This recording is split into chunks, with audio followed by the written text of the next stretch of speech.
Collectivity doesn't mean that we all should be stuck together with some glue or something, or we all become like Gibraltar, Rock of Gibraltar. No, it doesn't mean that. It means wherever you are connected. That is collectivity. But if you are not connected and you are just glued together, it's very inconvenient to live under such circumstances. I think people don't even understand the meaning of collectivity. Where there's not the other, ananya, where there's not the other, there's no other personality. These personalities are separated from you because of left and right, or could be both. But you are yourself fully when you are absolutely detached and your Kundalini is dancing. You are alone and never alone.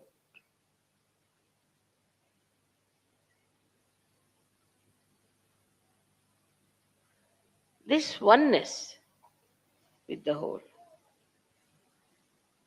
gives you all the security that you want, all the joy you want. And that's why Kundalini awakening means collectivity. Unless and until you want pure collectivity in your being, Kundalini won't rise.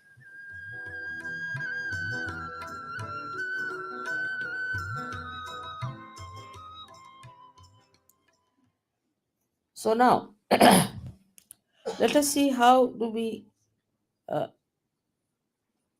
miss out on collectivity. It's a very practical, down to earth understanding. First, we must know without collectivity we cannot exist. As the body has to be in connection with the brain, in the same way, without collectivity, Sahaja Yoga cannot exist.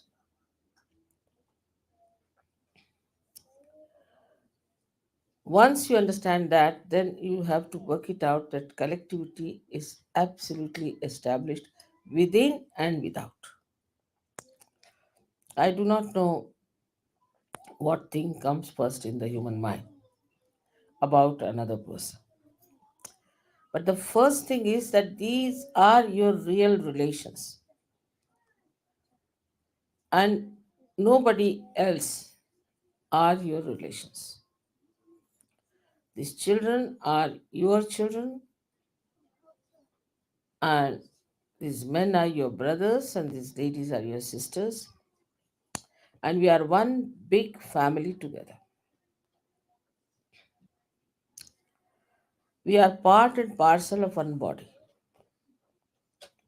As this hand cannot hit another hand, thank God it doesn't think. Otherwise, as human beings, they might start thinking against another hand. But they don't, because they're connected to one brain activity.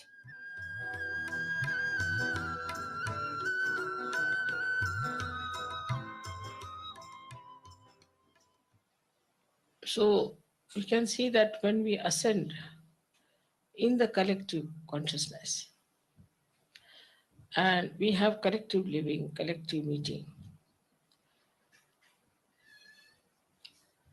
at the Vishuddhi Chakra, Sri Krishna established this, or he manifested this pure relationship of a sister.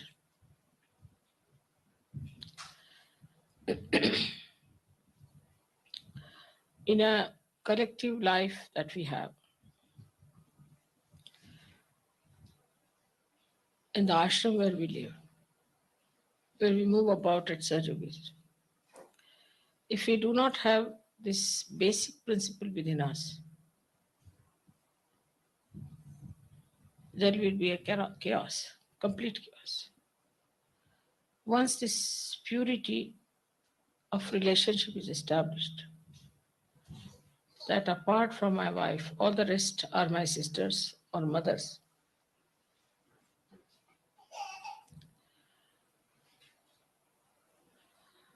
it cannot be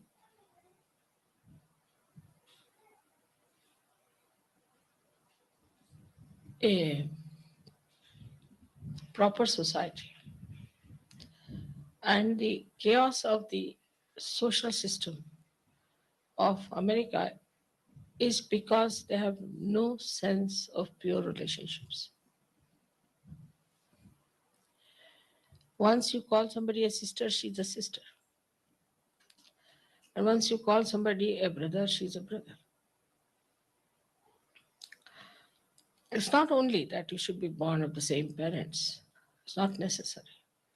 But this is a very important principle to have a very pure society where everybody can live peacefully.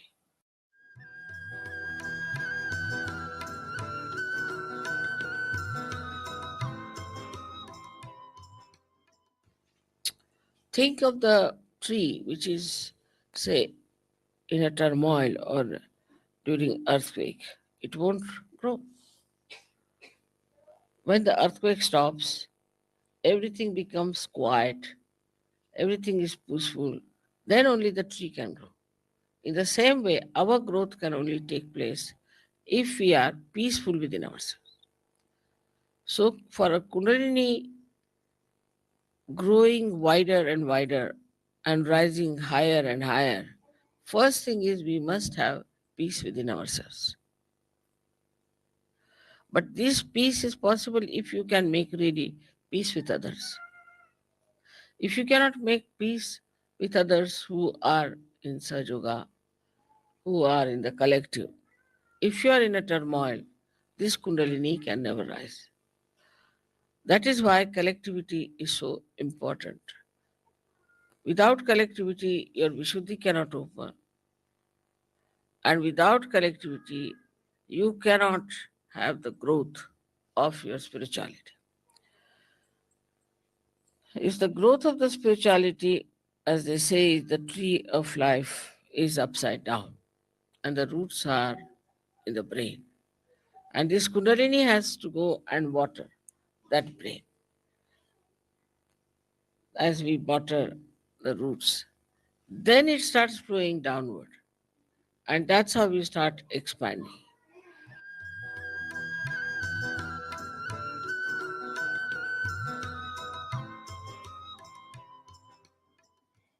Now, Mother has said we have to have compassion. Now, where do you have our compassion? On the walls, where do we use our compassion? Where do we use our compassion? So, Sahaja Yoga is to be practiced, doesn't mean that you sit down with my photograph all the time. Doesn't mean that. It means you practice compassion. You practice that. Then you have to practice love. Now, how do you practice love with others? If you love someone, what do? You try to please that person. Small things can make people very happy. I know you all try to please me very much. You'll give me presents, you'll find out things which are good for me, you'll go out of the way, buy sweet flowers for me. Beautiful things you do to please me. I'm over pleased, I must tell you.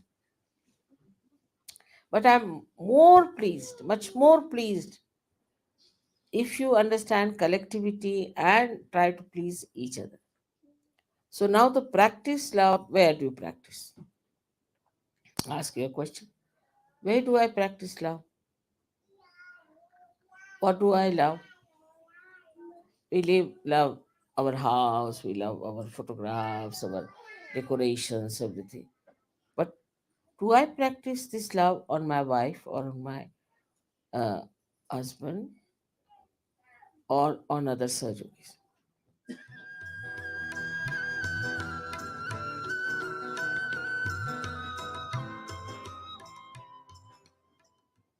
In our search culture, we have to practice compassion and love. And thirdly, we have to practice patience. I know some children are maybe little more mischievous, some are less mischievous. Maybe some people are very talkative. Sometimes really they give me also a headache. They go on talking so much. Sometimes I think it's good because it's a rest for my mouth. One way of looking at it. Another way of looking at it is just switch off your mind, let him talk, take it out, whatever he wants. Once he is finished with it and fagged out, then he won't bother you much. And also he'll feel satisfied that somebody has listened to his practice. So patience is needed. And patience is needed in such a way that others should see your patience. Yesterday, for example, I was sitting for about, I think, 3 hours shaking hands with all sorts of people and all types of problems. And the person who came last, he said, looking at your patience, I developed my own patience. And love gives you patience. This love nourishes you. I'm telling you, it's absolutely down to earth method. Here I have not mentioned that you trust God. I'm just saying trust yourself. Absolutely down to earth because we are talking about your brain.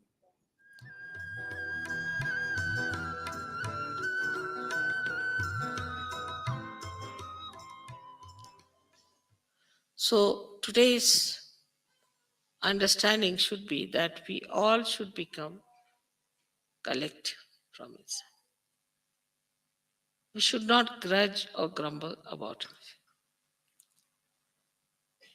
and enjoy the collectivity.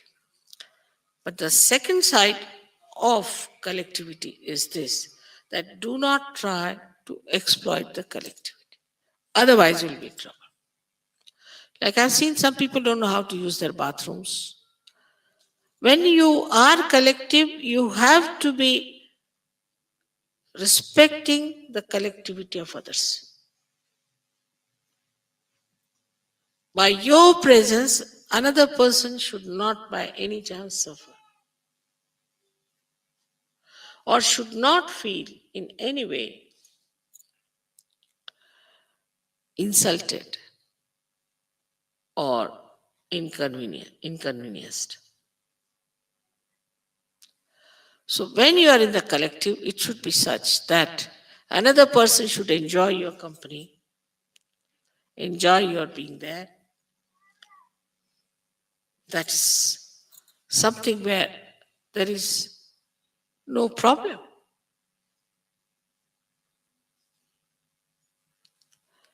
But if you are demanding and if you are asking for things and you think no end of yourself, you cannot at all collective by any chance, but you'll suffer for that. Automatically you'll suffer. If this is realized and understood properly, your aga is solved.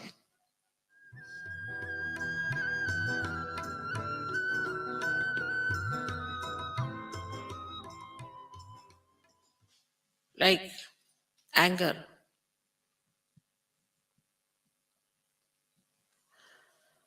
People always boast, I'm very angry with you. Boast.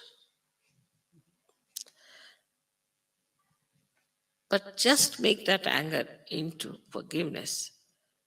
And you'll see the person, instead of you getting into problems, he will get into problems. Anger will upset you, but forgiveness will upset him automatically. It's the biggest weapon you have got is to forgive.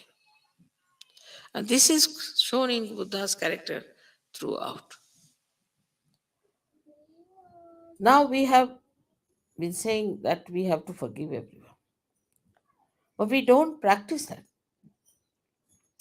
Small things like mad people we remember. When only I had heard that snake has this capacity to remember if somebody has hurt him. But here I find human beings have no less capacity. Whatever has happened 13 years back, 15 years back, they all remember each and everything. Whatever has hurt them. But how they have hurt others, they don't remember. How they have been nasty to others, don't remember. Because this is a human mind which has got the ego. It can go on hurting others, it doesn't feel anything. And the superego which goes on receiving all the hurts and always complaining about it.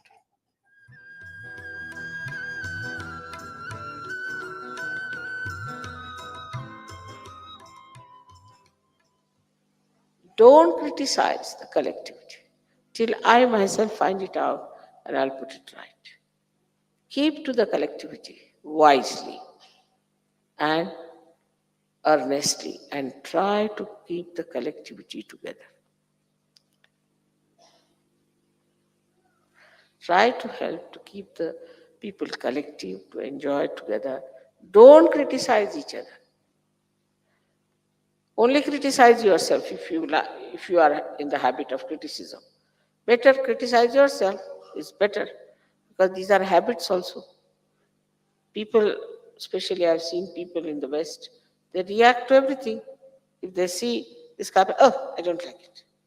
But this is not yours, you have not paid for you. What have you got to do with it? No, I don't like it. But it's not yours. What's the question? It's lying here. Why should you be so upset about it? I don't like that person. I don't like that dress. Who are you? I don't like. This is not allowed in surgery. I don't like. There is a way of saying things. But there is no need to say anything whatsoever.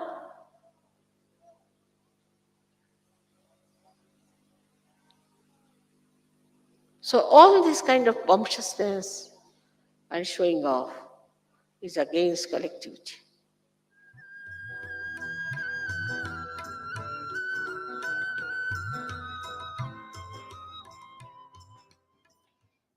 So try to appreciate everything. Children are producing pictures, paintings anyway. They make sometimes my face is very funny when they draw. Not the children, even grown-ups. Doesn't matter.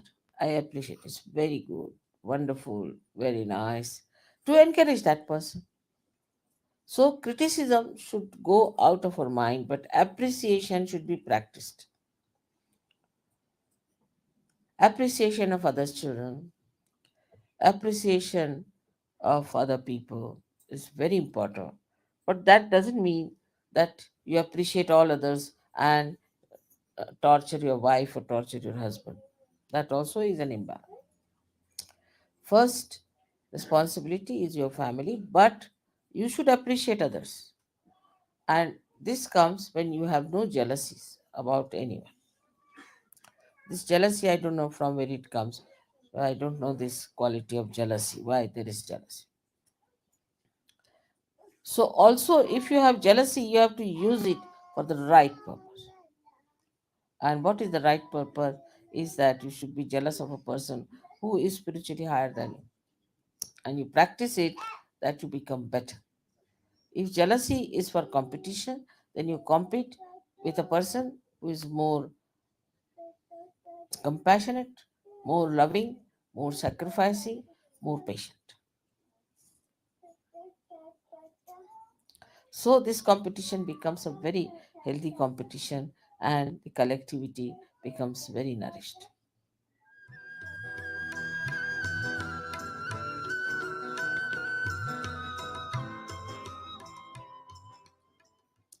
Now the worst enemy of collectivity is aggressiveness. Some people are basically aggressive. Their style of talking is extremely aggressive. The way they say things is aggressive. Maybe because anything. Maybe they are better educated. Maybe they come from a very aggressive family. Maybe they are having a kind of a superiority complex or an inferiority complex or a sense of insecurity Or maybe they are possessed. They try to dominate and show their very strong feelings towards people of superiority. They may be inferior. It's not necessary, but they do. And this is something is to be curbed. So what you have to practice here is humility. Try to be humble. Humility is that in no way you try to aggress others. And if others are aggressive, you accept it as a childish thing, as a stupid thing, as a foolish thing, has no meaning. Because you are so powerful, you can bear it. That is humility which you have to practice. And all these qualities, if you have, you will really be surprised that you will lose your selfishness.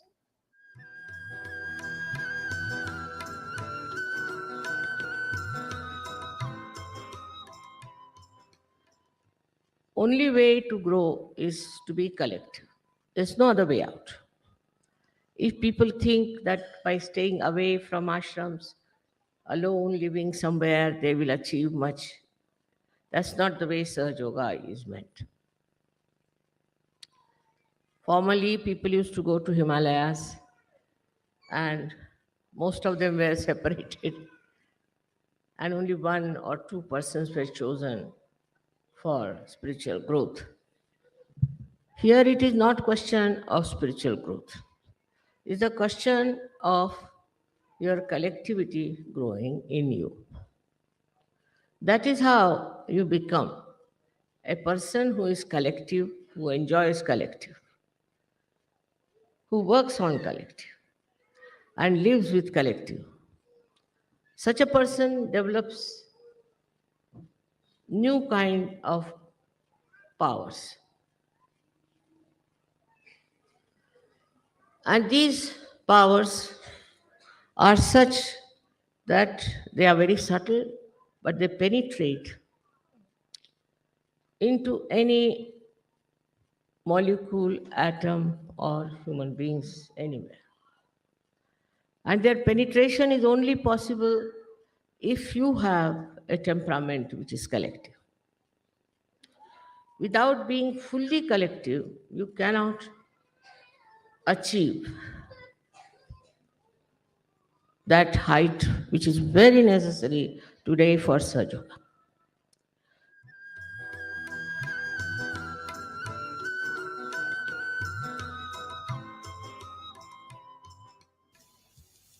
So the person has the chakras, the same chakras, it will have more on the legs than on the hands.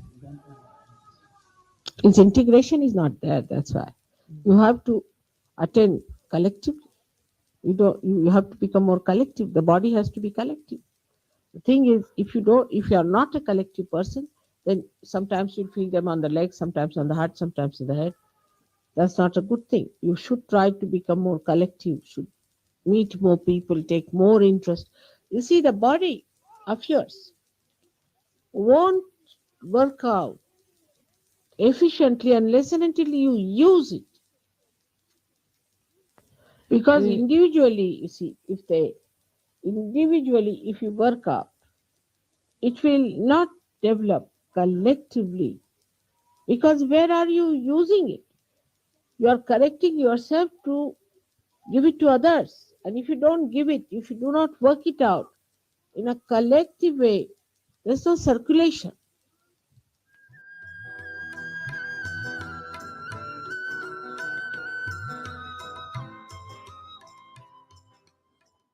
Meditating together is the best way to feel the collectivity. You can meditate at home, of course, you also can sit for your depth, but also you must meditate together. And when you meditate together, then the strength that you have strengthens others, and the strength of the whole collectivity improves so much. We are meditating together is a very big thing.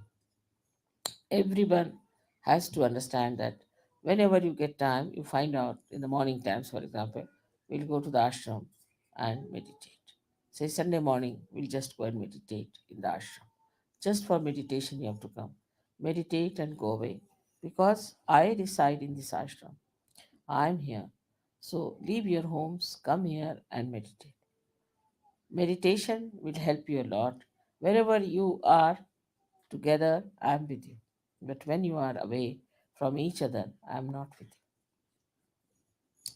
Only in difficulties, when you are pushed into some places where I'm not there, where you think I'm not there, I'm there. But if you deliberately are keeping out of collectivity, I'm not with you.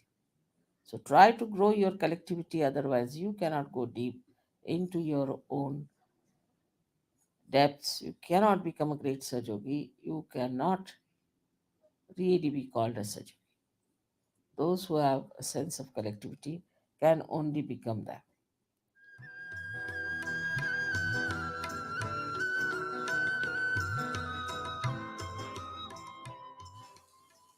Sangam Sharanam Gacchami. Sangha means collectivity. I surrender myself to the collectivity.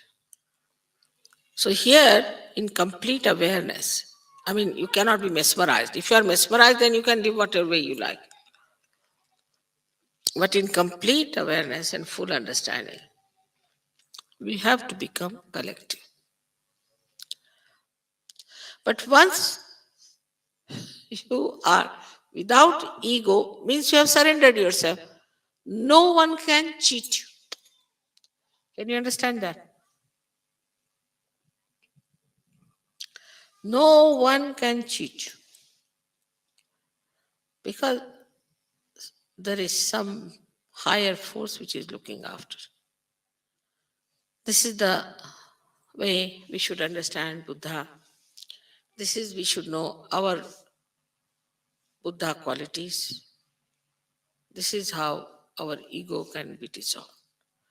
When you say, Mother, we surrender to you, that just means that you give this horrible ego a complete holiday. It means that. That is how this ego disappears. And I think all your just now, ragas are open out, most of you, somehow. And then you laugh at everything. You make fun of yourself. Just enjoy everything.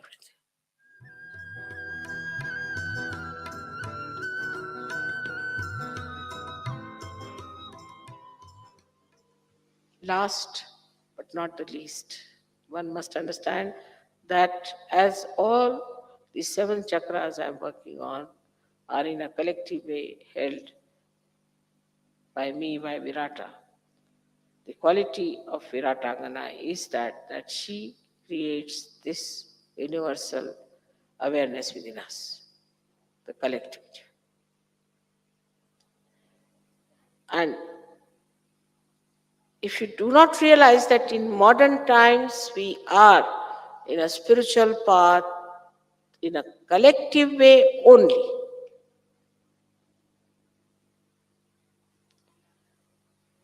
this is what it is. Because we have reached to the state of Sastra.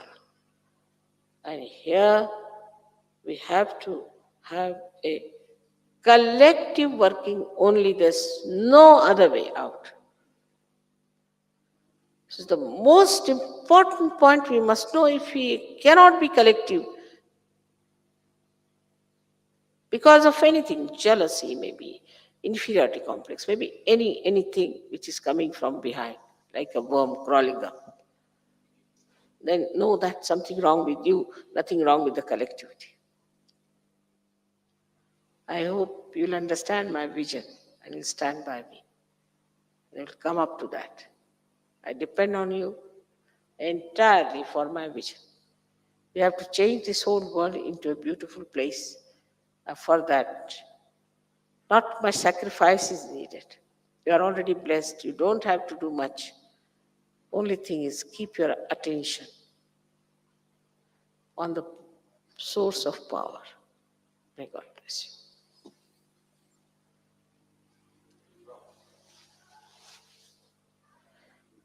you.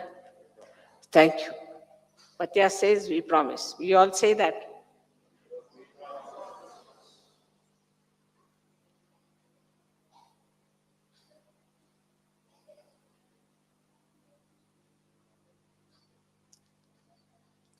Thank you very much.